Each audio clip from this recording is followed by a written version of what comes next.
जल्दी उठना है, राम फेरी प्रभात फेरी में जाना है, स्नान करना है, देव आराधना, जो आपके हाथ में है आप ध्यान देना शब्दों पे, वो काम निपटा दो। मत मत भरोसा करो किसी का, ये कर लेंगे ये कर लेंगे और कर लेंगे बाद में। फिर कोई क्या कि हम तो हमारे घर में भी ऐसी भागवत जी कराएंगे जब सुनेंगे। हाँ तो फिर सुन लेने, ये तो कर लो पूरी, बाद में और तुम करा लेना, घर की करा नहीं, वो हम तो हमारे घर की सुनेंगे। हाँ तो ये भी कथा हो रही है, इसको अपनी मान लो ना, बैठ जाए घर में, जब कराओगे तब और सुन लेना, मत टालो मत टालो। द्रौपदी, दुर्योधन, अर्जुन आदि ये सब भाई बहन, इनके चरित्र सुन करके अपने भीतर थोड़ा सा विचार आना चाहिए। ये इसलिए कथाएं होती, हमें प्रेरणा लेना, हमें कुछ करना। उनका तो हो हुआ गया, उनकी कब तक के हो, उनकी एक बार को 10 बार कहो 50 बार कहो, कथा तो वही है। हमको क्या फर्क पड़ा है, हमको क्या सुधार आया है, हमने क्या निर्णय लिया है आज कथा सुन के, आज हमने क्या नियम बनाया कि मुझे ऐसा करना। अपनी गलती को टटोलो और उसे ठीक करो। अश्वत्थामा बदले की भावना, पांडवों को भगवान ने सत्ता दी और जाने लगे, तभी माँ कुंती आई और कहने लगी आप हमारे जीवन में ऐसा वरदान देकर जाओ, दुख हमारे ऊपर 8 दिन में आ जाए या फिर 15 दिन में आ जाए या महीने भर में, तो दुख आना चाहिए, आप ऐसी कृपा करो। भगवान ने कहा तू क्या मांग रही है, होश में हो बुआ? हाँ बोले मैं होश में ही हूँ। क्या मतलब, तुमने दुख मांगा है? हाँ मालूम है, दुख में ही तुम साथ देते हो, सुख आया तुम तो छोड़ के जा रहे हो, इसलिए मैं दुख को ही स्वीकार करना चाहती हूँ। भाई बहनों, दुनिया में कैसा भी दुख आ जावे, वो दुख भगवान की भक्ति साधना उपासना और उनको जानने में वो दुख का असर नहीं होगा। हाँ, जो ईश्वर को सच्चा जानता है मानता है, उसके उचित न्याय पर जो भरोसा रखता है, समझना, वो कैसी भी घटना हो जाएगी वो दुखी नहीं हो सकता, जिसको भरोसा ईश्वर। अच्छा भगवान न्याय करता है कि अन्याय करता है? न्याय करता है। अच्छा भगवान दयालु है कि कठोर है? अरे वाह, भगवान जी ईमानदार है कि बेईमान है? अच्छा भगवान पंडितों के हैं कि सबके हैं? सब जानते रहे। तो अगर भगवान जी हमारे जीवन में कुछ ऐसी परिस्थिति खड़ी कर देते हैं, तो क्या हमारे से वो दुश्मनी रखते क्या? हमारे साथ अन्याय कर रहे क्या? पड़ोसी को सुख दे रहे और आपको कोई दुख आ गया, तो क्या भगवान आपसे कोई बदला ले रहे क्या? नहीं, नहीं ले रहे, आपके हित में ही कर रहे हैं। हाँ आपको समझ में ना आए वो आप जानो, आपका अज्ञान है। हमारे परम हितैषी दुनिया में अगर कोई है तो एक ईश्वर परमात्मा, बाकी तो स्वार्थ का हित करते हैं। भाई आप मेरे काम आओगे तो मैं आपके काम आ जाऊंगा, बाकी बस आपने मना कर दिया तो मैं भी इंतजार करूँ, आन दे दे मौका, हाँ मैं भी इनसे बदला लूँ। लेकिन भगवान जी सदैव आपका हित ही करते हैं, तुम मानो ना मानो, पाप करो पुण्य करो, लेकिन वो आपके कल्याण के लिए ही करेंगे। जैसे डॉक्टर है, आप क्योंकि साहब तुमने उनको तो इंजेक्शन नहीं लगाए और मेरे को 2-2 लगा रहे, तो तुम मेरे से क्यों आटी रखो ऐसे? तो वो कह रहे भाई तेरी बीमारी ऐसे करो क्या, वो इंजेक्शन से ही होएगी बस में वो। तो डॉक्टर कोई बेचारा दुश्मनी रखता है क्या कोई आपसे? आप साहब पहले बार तो अच्छी मीठी दवाई दी थी और आपकी तो ऐसे कड़ा जहर है, बिल्कुल लेते ही नहीं बने। बोले बीमारी ऐसी है, ले वो आंख मीच के उतार लो, इसी से ठीक होगी। ऐसा कोई दुख आ जावे, आंख मीच के उतार लो, फायदे। दवा में स्वाद मत देखो। कोई क्या कि अच्छी मीठी वाली लिख जो साहब, तो वो किधर लिखे, वो कोई बना के दे क्या?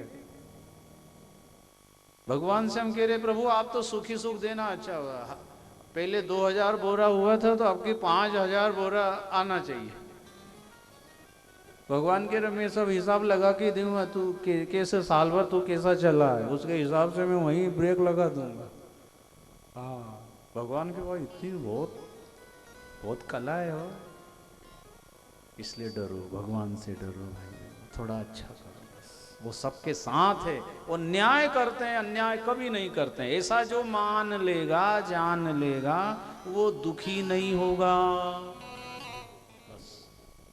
जैसे वो गीत सुना होगा ना आपने, मेरे दुख के दिनों में वो बड़े काम आते हैं। जब कोई नहीं आता, जब कोई नहीं आता मेरे राम आते हैं, मेरे दुख के दिनों में वो बड़े काम आते हैं, मेरे दुख के दिनों में वो बड़े काम आते हैं। वो जब कोई नहीं आता मेरे दाता आते हैं, जब कोई नहीं आता मेरे राम आते हैं, मेरे दुख के दिनों में वो बड़े काम आते हैं, मेरे दुख के दिनों में वो बड़े काम आते हैं, मेरे दुख के दिनों में वो बड़े काम आते हैं।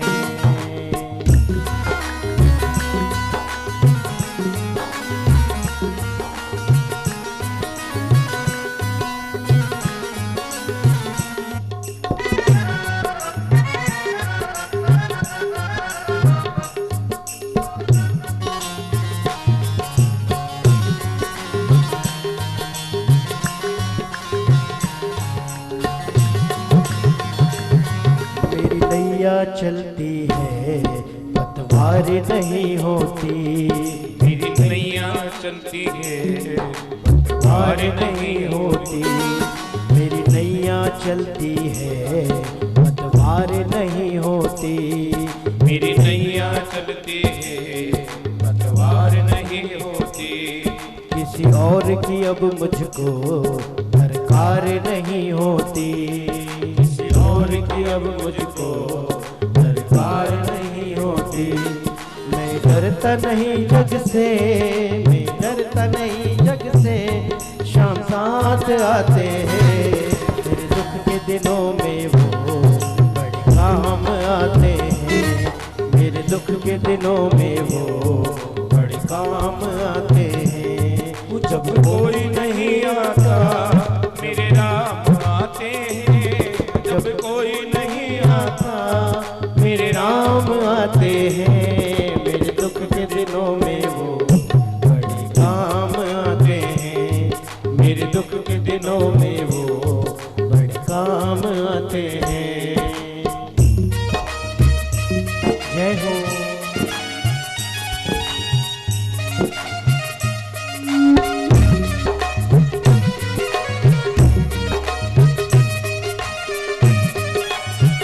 हरि बोल।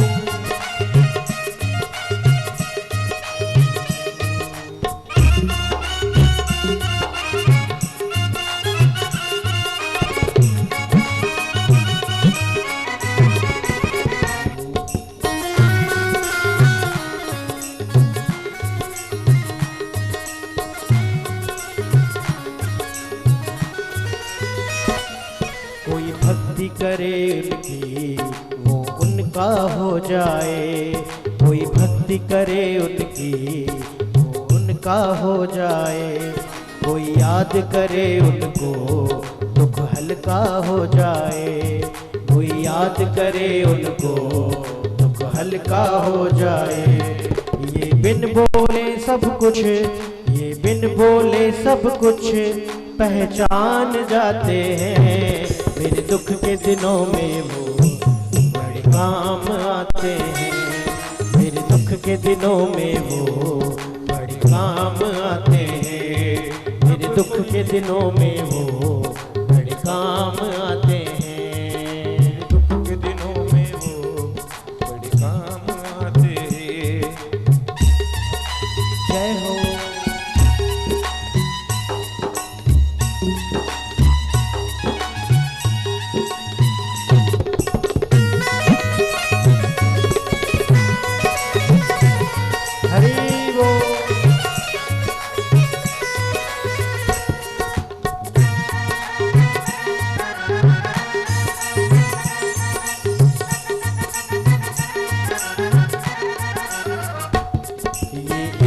बड़े होकर दीनों से प्यार करें, ये इतने बड़े होकर दीनों से प्यार करें। अपने भक्तों के दुख को पल में दूर करे, अपने भक्तों के दुख को पल में दूर करे।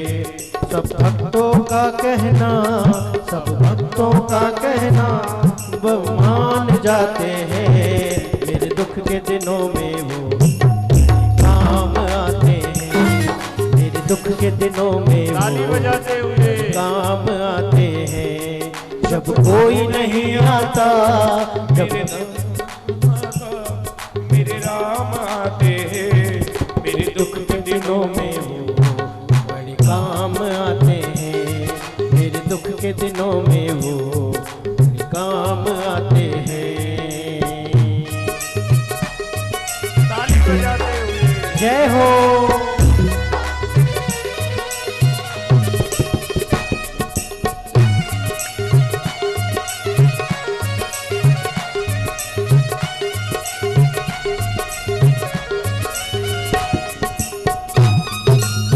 हरि बोल।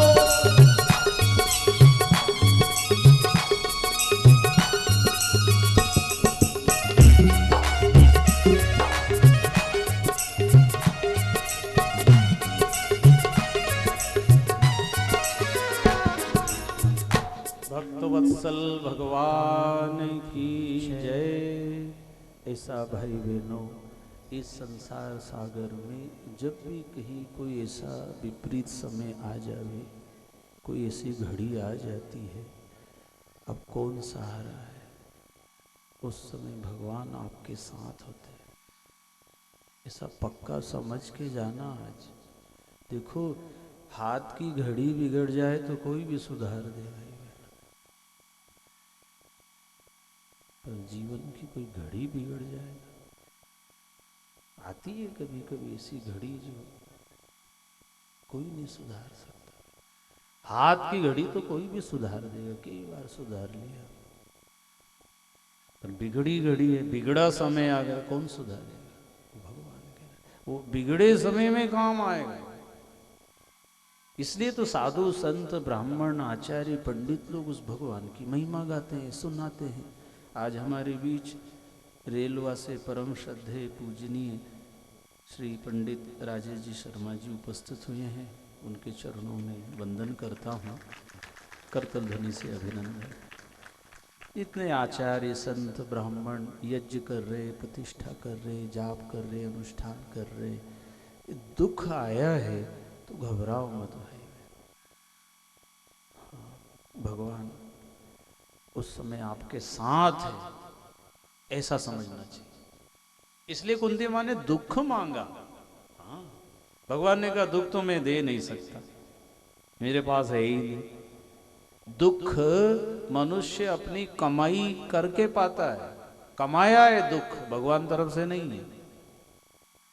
हाँ, हमने कहीं ना कहीं से इकट्ठा करा है, नहीं तो सुख स्वरूप है आत्मा। तो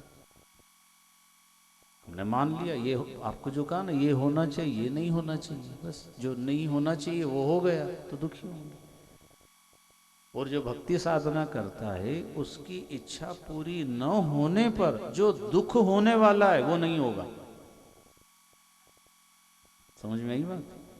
जो भजन भक्ति ईश्वर धर्म सत्य ईमानदारी पे भरोसा करता है और कभी इच्छा पूरी नहीं हुई, हाँ, तो जो दुख होने वाला है उसको नहीं होगा, नहीं होगा। हाँ, फिर पड़ोसी भले ही कहेंगे ये बहुत बुरा हो गया, बहुत काहे का बुरा हो गया, आप खुद उसको फटकार लगाओगे। भगवान की मर्जी, अच्छे के लिए होता है जो होता है। ऐसा वही समझता है जिसको ईश्वर पे भरोसा है, धर्म पे भरोसा है, सत्य पे भरोसा है, अपने कर्मों पे जिसको भरोसा है, वो कभी दोषारोपण नहीं करेगा ईश्वर पे। हाँ, कोई भगवान को बहुत खरी खोटी सुना रहे हैं। हाँ, वो क्या कह रहा है, मिल तो जाए एक बार। हाँ, मैंने इतनी पूजा पाठ, इतनी कथा, इतो घी बालियो हवन में, और मेरे साथ ऐसा हो गया, आ तो जाए देखा सामने। कोई शिकायत मत करो, हमसे वो ज़्यादा जानते हैं, हमारा हित किसमें है। हमारे माता पिता भी नहीं जानते जितना वो परम पिता जानता है। कुंती माँ के साथ रहे, भीष्म पितामह बाणों की सैया पर 56 दिन से दुख भोग रहे। ले वो कथा भी सी है। जिनको इच्छा मृत्यु का वरदान है वो तो बाण लगते ही चाहते तो शरीर छोड़ देते, पर 56 दिन, 1 महीना 26 दिन तक बाणों तीर के ऊपर कैसे, आप विचार तो करो, एक कांटा चुभ जाए भाई, चैन से नहीं बैठने दे। कोई फांस गड़ जाए हाथ में तो आपका ध्यान वहीं रहेगा। बोली हेलीकॉप्टर में भी जा रहे हो, हवाई जहाज में भी घूम रहे हो, तो जहाँ फांस है ना वो वहीं ध्यान रहेगा, आपको सुख ही नहीं मिलेगा। फांस कितनी बड़ी रहती है, तीर पे पड़े, खून टपक रहा है। भगवान ने पूछा तुमको इतना दुख भोगने की क्या जरूरत? प्रभु ये दुख पाप खत्म करता है। आज आपके दर्शन क्यों हुए? आप पहले दिन भी तो आ जाते, कि आपको मालूम नहीं थी कि? पर दुर्योधन दुष्ट के यहाँ का जो कण खाया और उससे जो खून बना है वो सब निकल गए। हाँ, आप सामने आ गए मेरे। अच्छा हुआ मैंने इतना दुख भोगा। और इस जन्म के जो भी भाई बहनों जाने अनजाने कुछ हो जाते हैं ना, हाँ, भगवान से कहो प्रभु तू माफ मत कर, तो हाँ तो सजा दे, मुझे दंड दे, मैं कबूल कर लूँगा। क्यों? अगर तुमने माफ किया मेरे को तो शायद मैं फिर गुनाह करूंगा, फिर पाप करूंगा। आप दयालु, आप दया के सागर हो, देखिए आप तो मुझे दंड दो, क्योंकि जीव बिना दंड के नहीं सुधरता है। नरक क्या है? दंड है, सजा है, शायद समझ में आ जाए। भीष्म पितामह को प्रभु ने दर्शन देकर उन्होंने अपने प्राणों का विसर्जन किया। बाद में आए अश्वत्थामा ने अभिमन्यु की पत्नी उत्तरा के गर्भ में जो बालक था ब्रह्मास्त्र छोड़ा, प्रभु ने गर्भ की रक्षा की, नाम परीक्षित पड़ा। और जब प्रभु द्वारकापुरी पहुंचते हैं, इधर परीक्षित बड़े हुए, विवाह संस्कार, घर परिवार में बड़ी खुशहाली। परीक्षित का विवाह हो गया, उनके यहाँ जन्मेजय आदि पुत्र हो गए। युधिष्ठिर जी, पूरा परिवार बैठा था, भाई बहनों, 2 दिन में, 8 दिन में, 15 दिन, महीने भर, 6 महीने में पूरा कुटुंब परिवार इकट्ठा होना चाहिए और बैठकर एक दूसरे के दुख दर्द को सुनो। बेटा क्या कर रहा है, रोजगार धंधा ठीक है, तबीयत अच्छी है, कोई लड़ाई झगड़ा नहीं है, एक दूसरे के हालचाल लो। और अगर आप ठीक कर सकते हो तो उसकी मदद करो, उसको सुखी करो।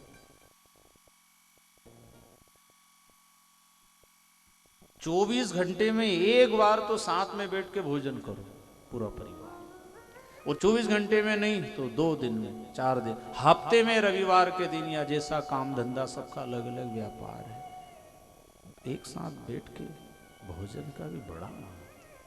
हाँ, बड़े छोटे हैं, मर्यादा भी रखो। तुम इधर बैठ जाओ, पर्दा लगा, हम इधर बैठे, पर बैठो एक साथ भोजन करो। भजन और भोजन, ये इतना प्रचार, 2000 कार्ड इन्होंने छापे हैं। सबको अपना परिवार की तरह मानकर हमारे यजमान जी लोल परिवार ने सबको आमंत्रित किया। आयोजक परिवार के लिए जोरदार करतल ध्वनि से अभिनंदन। सब मेरा परिवार है, सामाजिक बंधु भी हैं और कोई दूसरे भी हैं। सबको खबर दी और कार्ड दिया, फोन किया, आप सब आ रहे, बैठो, साथ में बैठना सीखो। कितने युवा साथी तनाव में, जो अपना तो माँ बाप को भी नहीं कह रहे, कर्जा कर लिया किसी ने, हाँ, गलत संगति में बैठ गया, नशा करने लग गया है, भाई को भी नहीं बता रहा है, वो माँ बाप को नहीं बता रहा है। कितने लोग गलत कदम उठा लेते हैं कर्जा करने के। इसलिए एक दूसरे के दुख दर्द को सुनना चाहिए। एक जमाना था जो अपनों से हम दुख के थोड़ा हल्कापन महसूस करते हैं। अब कोई को सुना नहीं रहे, वो अकेले ही भोगे, कौन से के यार। ये चिंता फिक्र में बीमारी हो रही है। इसलिए भाई बहन, अपने मन में कुछ आता है तो कहना चाहिए, हल्के हो जाओ। तो युधिष्ठिर जी क्या कह रहे हैं? भैया द्वारकाधीश श्री कृष्ण की बहुत याद आ रही, जाओ जाओ अर्जुन जी, तुम जाओ समाचार लेकर के आओ। अर्जुन गए तो प्रभु स्वधाम चले गए थे, वापस उदास आए। और अर्जुन जी के द्वारा जब समाचार मिला तो तत्काल उन्होंने परीक्षित को राज सत्ता सौंप दी कि जब इस धरा धाम पे जो आए हैं, जाना तो सबको है, कोई सदा रहने वाला नहीं है, कौन रहे यहाँ, आए हैं सो जाएंगे, राजा रंक फकीर सबको जाना है, सब यहीं छोड़ के जाएंगे, तो क्यों ना अपनी मर्जी से ही छोड़ दें। जो अपनी मर्जी से छोड़ता है, त्याग करता है, उसको शांति मिलती है भाई। हाँ, गीता में लिखा है त्यागा शांति निरंतरम, त्याग से शांति मिलती। हम खाते जाओ और त्यागने नहीं जाओ तो क्या होगा, बीमार हो जाओगे। जब शरीर का ही धर्म है ये, कितना अच्छा भी खाया होगा, आपको समय पे त्यागना पड़ेगा, तो हल्कापन लगेगा और शांति लगेगी। संग्रह थोड़ी कर सकते, ए 8 दिन का खा लो अपन, तो कहीं मत जाओ, कहाँ ठंड में हाथ धो पांव धो, कितना काम बढ़ जाए, कैसा लगेगा, त्याग नहीं पड़ेगा। ऐसा जो संग्रह किया है त्यागो उसको, त्याग से शांति मिलती, लगाओ उसको, जहां जरूरत है वहां लगाओ। जब हमने ये खातेगांव में परमधाम गौशाला की शुरुआत की, भाई जिनके पास धन है, सामर्थ्य है, आप दो, हम वहां लगा रहे, आंखों से आके देख लो। यहाँ भी धनगांव में गौशाला है, इधर गुप्तेश्वर में गौशाला है, यथा योग्य सहयोग, कोई धन से गेहूं चना आ रहे हैं, आप भूसा से सहयोग कर दो, वहां तक ट्राली से पहुंचा दो। कहीं भी गौ माता की सेवा करो, ऐसा नहीं कि हमने गौशाला खोली तो हमारी गाय अलग है और तुम्हारी अलग, गाय तो गाय है। जहाँ आपके क्षेत्र में आसपास जहाँ मदद मिले वहाँ करो। अभी हमारे वहाँ निर्माण कार्य चालू है, तो मदद की ज़रूरत है, इसलिए पेटियाँ बांध दी हमने जगह जगह कि भाई आपको भगवान प्रेरणा करे तो उसमें डाल दो, सहयोग मिल जाएगा। रसीद बनाना चाहो तो वहाँ काउंटर कार्यालय बना है, आप रसीद बना लें, दान पेटी में डाल दें, आपके नाम की घोषणा भी हो जाएगी, दूसरों को प्रेरणा मिलेगी। अच्छे कार्य करने के लिए जहाँ जैसा अवसर मिले, मौका मिले, मदद करो, सहयोग करो, एक दूसरे की सहायता से ही हम आगे बढ़ पाएंगे। तो गौशाला के लिए आपको प्रभु प्रेरणा करे तो जो सहयोग बने आप करो। और खातेगांव में 17 अप्रैल से 23 अप्रैल तक गौशाला में कथा रखी है। हाँ, और वो इसीलिए रखी कि अभी तक जो आपने 2 रुपया, 5 रुपया, 50 रुपया, 1000 रुपये जिनने भी जो दिए, भैया आप आके आंखों से देख लो, आपका पैसा हमने यहाँ ऐसा लगाया। कई तरह की बातें आती है, धंधा बना लिया, ये तो लूटते हैं, कौन क्या कर रहा है क्या पता है। तो भैया इसलिए हमने कथा रखी है, आप जरूर उसमें यथा योग्य अपना सहयोग करें, गौ माता के दर्शन भी करें और आप आंखों से देख करके आए, आपको भरोसा भी हो जाएगा। खातेगांव कोई दूर भी नहीं, मेन रोड से 1 किलोमीटर अंदर पुराना सन्नोद रोड है। तो वहाँ पे भाई रामसुख जी बिश्नोई हैं, उन्होंने जो ज़मीन हमें दान में दी थी, हमने सोचा दान की चीज़ है, अपना तो कोई लगे नहीं, अपन गौशाला में दान कर दो, अपना लगा क्या है, अपना तो कुछ है नहीं। पैसा भी जनता का आया, इकट्ठा करा हमने, वो लगा दिया। लगभग अभी तक 25 लाख रुपए वहाँ खर्च हो चुके हैं। ऐसा टीन सेट बनाया है 200 फीट लंबा, और भूसे के लिए ऐसा गोडाउन बनाया, भूसा खरीदते हैं। अब वहाँ कथा होगी तो आसपास कोई भाई चाहेंगे तो अपने को सहयोग कर देंगे, भूसे का तो खरीदना नहीं पड़ेगा। ऐसा हम सब मिलकर के चाहेंगे तो इस संसार को स्वर्ग बना सकते हैं भाई। हाँ, नहीं तो राक्षस लोग तो नरक बनाने के लिए तैयार है ही। हाँ, क्योंकि उनके तो जो कर्म है वो तो कोई छोड़ने वाले हैं नहीं। जब राक्षस अपनी प्रवृत्ति ना छोड़े तो देवता अपने गुण क्यों छोड़े। हमको धर्म का काम करना है, हमें सेवा करना है, समाज के लिए, देश के लिए, राष्ट्र के लिए, जिससे जैसा बन जाए वो करो। तो परीक्षित जी को सत्ता सौंपकर पांडव अपनी मर्जी से त्याग के चले गए। कहाँ? स्वर्गारोहण, सतोपंथ की यात्रा। हाँ, अपनी मर्जी से घर का काम 1-2 घंटे के लिए छोड़ के मंदिर चले जाओ, या घर में पाठ पूजा हवन करो, या ऐसे आयोजन जहाँ और जहाँ तक आपकी पहुँचे जा सकते हो तो चले जाओ। जैसे आज आ गए तो संभाल रहे घर, जैसा भी कोई आया गया लेना देना करेंगे, शाम को 5-6 बजे तक पहुँच जाएंगे। विचार करो, एक दिन सदा सदा के लिए चले जाएंगे, फिर कौन संभालेगा। फिर कौन संभालेगा? अभी से थोड़ी प्रैक्टिस कर लो। ये त्याग से शांति मिलेगी। अभी बाहर से त्यागा है हमने, भीतर सब भरा है हमारे, पर ऐसी भी स्थिति आ जाए कि हम भीतर से भी आसक्ति रहित हो जाए। रहता सभी के संग पर करता ना किंचित संग है। घर में रह के भी अलग और घर से अलग है तो भी अलग, और रहे साथ में तो भी अलग है। विचार करो, क्या लेकर तू आया जग में, क्या लेकर तू जाएगा? क्या लेकर तू आया जग में, क्या लेकर तू जाएगा? क्या लेकर तू आया जग में, क्या लेकर तू जाएगा? क्या लेकर तू आया जग में, क्या लेकर तू जाएगा? सोच समझ ले रे मन मूर्ख, आखिर में पछताएगा। सोच समझ ले रे मन मूर्ख, आखिर में पछताएगा। सोच समझ ले रे मन मूर्ख, आखिर में पछताएगा। सोच समझ ले रे मन मूर्ख, आखिर में पछताएगा।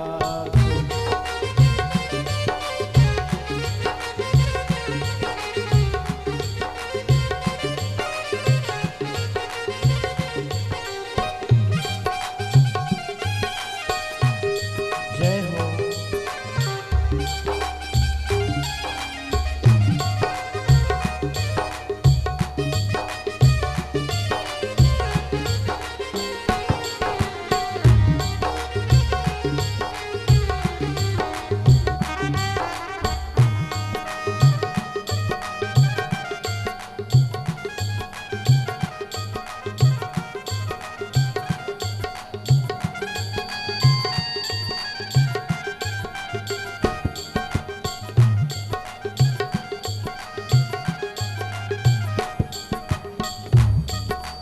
साधु संत पुजारी पंडित सबको एक दिन जाना है।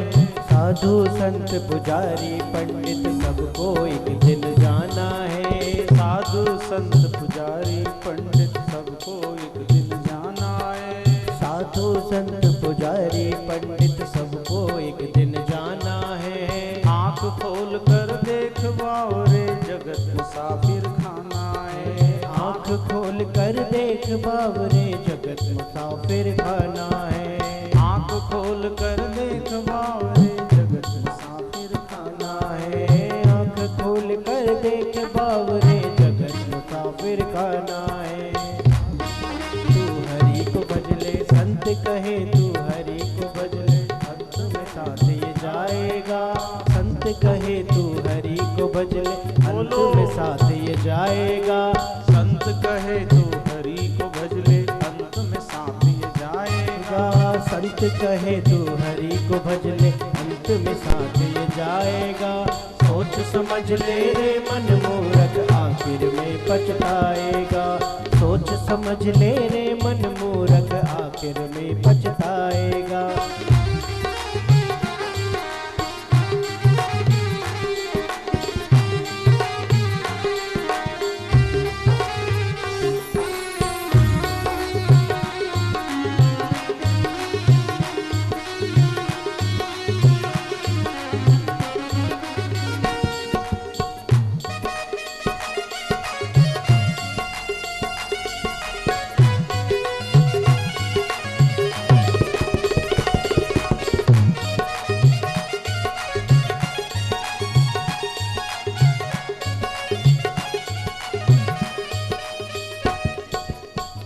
भक्तवत्सल भगवान की जय।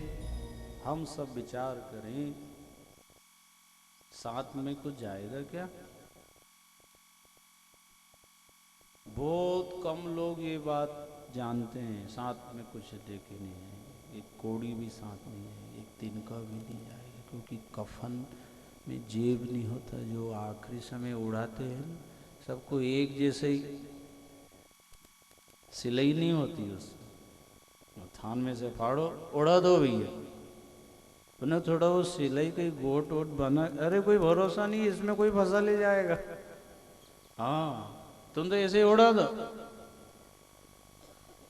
कफन में जेब नहीं होती और कब्र में अलमारी नहीं होती, कुछ लेके नहीं जाना, जो मिला यहीं मिला और यहीं छोड़ करके जाना। फिर भी कई लोग ये समझ रहे कर लो इकट्ठा तुम तो, अगर मालूम पड़ जाए साथ नहीं जाएगा तो फिर क्यों झूठ बोल रहे हो, क्यों मिलावट, क्यों भ्रष्टाचार, क्यों घोटाला कर रहे हो भाई, जो साथ जाने ही नहीं है। और जिंदगी का कोई ठिकाना नहीं, कब पूरी हो जाए। ये भी नहीं कि 100 साल कैसे निकालेंगे भैया, 100 साल की कोई खबर है, पल की खबर नहीं है, फिर क्यों पाप का पोटला बांधते भाई, मर्जी से त्याग करो। परीक्षित ने सत्ता संभाली, रात में जब देखा एक काला पुरुष गाय और बैल को सता रहा था, उसने जाकर धनुष बाण निकाला, मार डालूंगा, राजन माफ करो। कौन है? मैं कलयुग हूं, तो मेरे राज से बाहर निकल गया। कहाँ जाऊं, सब जगह आपका राज, तो रहने की जगह बता दो, आपकी शरण में आए हो को जगह देना चाहिए, नहीं तो पाप लगेगा। कौन कह रहा? कलयुग। हाँ, कलयुग में गुण भी बहुत है, अवगुण है तो गुण भी है। कलयुग जैसा युग नहीं, इतना बढ़िया युग चल रहा भाई बहनों। हाँ, खूब भजन भक्ति नाम स्मरण करके, सतयुग में बहुत कठिनता से जीवन सफल होता था। हाँ, हड्डी हड्डी नजर आ जाती थी, ध्यान करते करते तब जाके कहीं भवसागर से पार होते थे, जीव का कल्याण होता। त्रेता युग में खूब यज्ञ करना, तब जाके उद्धार होता। द्वापर युग में खूब पूजन करो तो, और कलयुग केवल नाम आधारा सुमेरी सुमेरी नर उतरे। नाम में बहुत ताकत है, ये कलयुग का सबसे बड़ा गुण है। माना कि बुराई भी बहुत है पर गुण बहुत बढ़िया है। हाँ, इशारा ये है कितनी भी इंसान के अंदर बुराई हो, एक तो गुण ऐसा रखो ताकि भगवान को भी दया आ जाए कि चलो कोई बात नहीं है। हवन कर रहा था इसने एक बार, वहाँ रेवापुर कथा में एक दिन गया था ये। हाँ, इसने भी आरती करी थी, हाथ लगाया था इसने, ये अच्छा काम होते इसने आंख से देख लिया था। अच्छा काम देखने का भी पुण्य लो, जो कर रहे हैं उनको कभी देख भी लिया, उसका भी पुण्य लगे। आपने देखा होगा एक जमाना आज भी कहीं कहीं होता है, ये तीर्थ यात्रा करके जब आते हैं तो गांव का सब उनका पांव लगे, ए भैया सब तीर्थ करिया ही नहीं, लगो अपन इनके ही पांव लग लो, इनके दर्शन कर लो। वे हमारे पांव से तो हम कब जाएंगे, ये आया है तो ले इनको ही छू लो, इनसे अपने को पुण्य।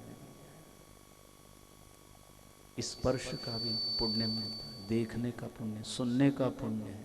हाँ, ये 5 ज्ञानेंद्रियां, 5 कर्मेंद्रियां, 11वां मन, इनसे पुण्य भी होता है तो इनसे पाप भी होता है। और जिससे पाप हुआ है पुण्य उसी से करना पड़ेगा। आंख से पाप हुआ है तो दर्शन कर लो, हिसाब बराबर करो। कान से निंदा चुगली सुनिए, दुनियादारी की बातें सुनिए, हाँ तो कथा सुन लो तो कान का दोष मिट जाए। वाणी से अभक्ष भक्षण किया है, झूठ बोले, निंदा दुनिया की बात करी, तो नाम से जीवान से नाम जप चालू करो तो वाणी का दोष मिट जाए। मन से भी अगर हमने कुछ किसी का बुरा सोचा या किया है, मन से भी, हाँ, तो नाम स्मरण, अंतर्मुखी, मानसिक जाप, मानसिक पूजा, मानसिक चिंतन, बैठे बैठे मुकाम का दर्शन कर लो। ये जाएंगे जब चले जाएंगे, तन से यहाँ रहो, मन से तो हुआ समराथल। वहाँ बड़ा कुंड बना है, अच्छा संगमरमर का बना हुआ है, बड़ा दरवाजा है। मुझे भी सौभाग्य मिला था, हमारे भाई आदरणीय मुकेश जी घटा वाले, इन्होंने मुझे दर्शन का लाभ दिला दिया था, तो मैं गया था, बहुत अच्छा लगा। क्या वो नारियल की वो बटकी, उसमें घी भर के और होम करते हैं, बहुत अच्छा करता हूँ मैं ध्यान। पीपा सर, हाँ, सब दूर हमको दर्शन कराया। क्या भोजन की क्या व्यवस्था है, हजारों लोग आते हैं, भोजन भंडारा चलता है, वाह। कह रहा हूँ मानसिक रूप से आप तो रोज करो ना यात्रा, कई का नियम है, हर अमावस्या जाते हैं।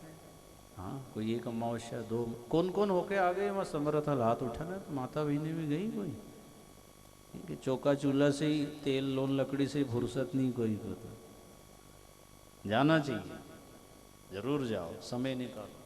स्वास्थ्य अच्छा है, शरीर अच्छा है, हुआ हो। ये मैंने जो आज निवेदन किया, अपने हाथ में जो जो है वो निपटाओ तुम तो,